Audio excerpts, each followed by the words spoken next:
Mga ka-Republic, when the going gets tough, the top gets going. Ito ang ipinamalas ng Barangay Ginebra nang durugin ang rain or shine sa kanilang huling laban. Assured na ang quarterfinal slot ng Gin Kings, pero bukod dyan, isang PBA record din ang na-accomplish ng mga mag-aalak sa panalo nilang iyon kontra sa Elasto Painters. Ito ang 47th consecutive appearance ng mga mag-aalak sa quarterfinals. May kartadang 7 wins, 4 losses. Kailangan lang ng Ginebra na maipanalo ang kanilang huling laro kontra sa Meralco upang makaiwas sa twice to win disadvantage. Samantala, habang ligtas na ang Gin Kings sa elimination, nasa panganib naman ang kampanya ng SMB. Lulubog pa ang Beermen kung matatalo sila mamaya laban sa Converge. Pag-uusapan po natin yan, pero bago ang lahat ay maglalambing po ako sa inyo na isubscribe ninyo itong ating channel at kung di masyadong makakaabala ay i-like at paki-share na rin ninyo. Malaking bagay po yan sa aming mga vlogger. Maraming salamat. Mga ka-Republic, sa napaka-pambihirang pagkakataon, nasa malaking panganib ang kampanya ng defending champion San Miguel. Posible silang mahulog sa elimination. Matindi ang pangangailangan ng Beermen na maipanalo ang laro mamaya laban sa Converge upang manatiling ligtas ang kanilang pwesto sa number 8 position sa team standings. 8 kupunan lang ang sasalta sa playoffs. 5 ang maagang pupunta sa Boracay. Ewan natin, pero parang inaala talaga ang magsiserbisa. Kung kailan nasa panganib ang kanilang kampanya ay natapat pa sa dalawang malakas na team ang kanilang last 2 game assignment, ang Converge at ang Tok and Tex. Kasukob ng Northport sa tuktok ng leaderboard, mapanganib na kalaban ang Converge dahil ang panalo mamaya kontra SMB ay magbibigay sa mga ito ng twice to beat bonus. Bihirang mangyari ito sa isang independent team, kaya siguradong gagawin ng Fiber Xers ang lahat nilang makakaya para malakdawan ang Beermen.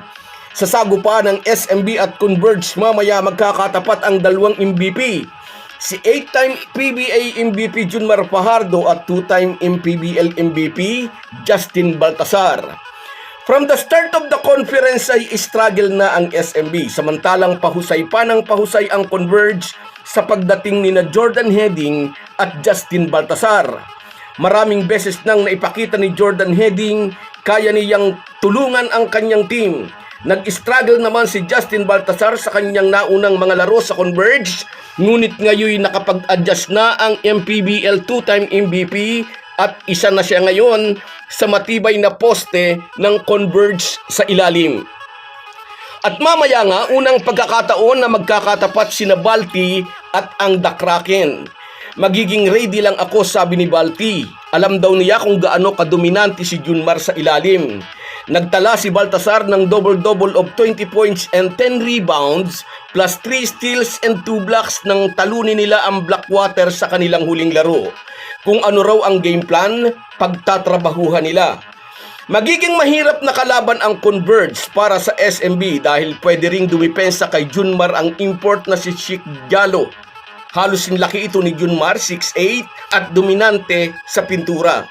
Pwede nating sabihin na swerte pa nga ng konti ang SMB dahil baka di makapaglaro si Justin Arana dahil sa slight knee injury. Ngunit nabawasan man ang big man pansamantala ang Fiber Xers ay loaded pa rin sila sa mga batang-batang personnel tulad ni Alec Stockton, Brian Santos at Jeyo Ambuhot at iba pa. Kontra sa nagkakaedad ng sina Chris Ross, Marcio Lassiter at Jericho Cruz. Abangan natin kung makagagawa ng himala si Coach Leo Austria upang iligtas ang kampanya ng SMB. Samantala, assured na ang Ginebra ng quarterfinal slot at nasa number 6 position sila sa team standings. Dapat na lang nilang alagaan ang posisyong ito upang hindi sila malagay sa 7 or 8 dahil delikado ang dalawang spot na ito sa quarterfinals. Inuulit-ulit natin, may twice to win disadvantage ang number 7 at number 8 at laban pa yan sa top 2 teams. Nagbabago na talaga ang takbo ng liga. Although hindi pa tapos ang mga laro, dalawang independent team ang nasa top 2 position at dalawang SMC teams ang nasa bingit ng elimination, ang SMB at ang Magnolia.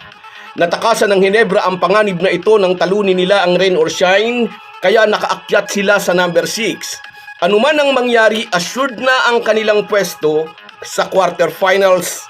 Laking pasalamat ni Team Cone na nakapag-deliver ang kanyang mga players ng magandang performance just in time na nasa panganib ang kanilang kampanya.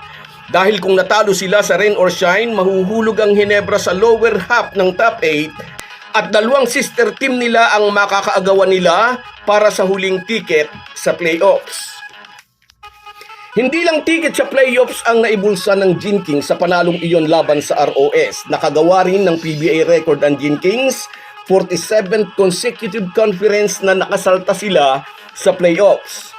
Mula 2016, si Justin Brownlee na ang sinandala ng Ginebra sa import-laden conference, ang Governor's Cup at ang Commissioner's Cup.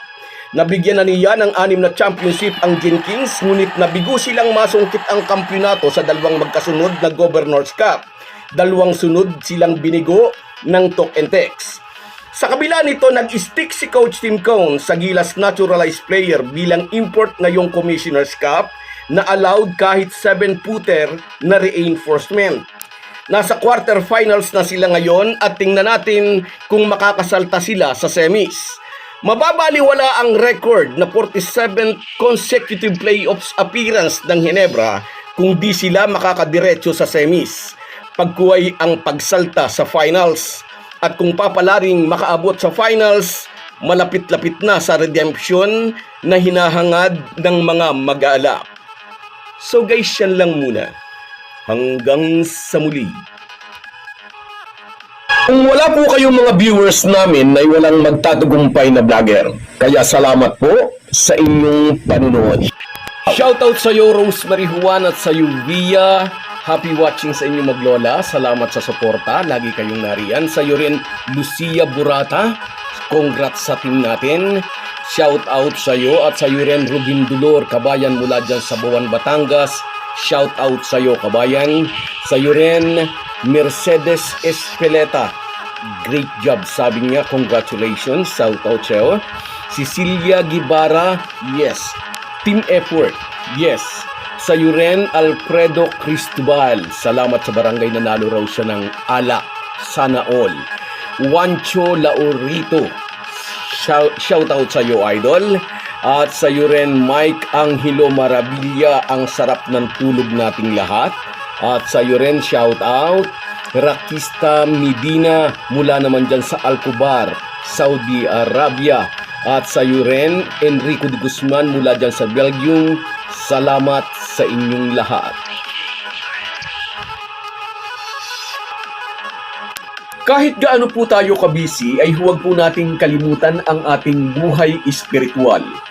Lagi po tayong magpasalamat sa bawat araw na dagdag sa ating buhay. Malaki po ang maitutulong ng pananalangin araw-araw. Isang paalala po mula sa inyong Halo-Halo Sports Republic.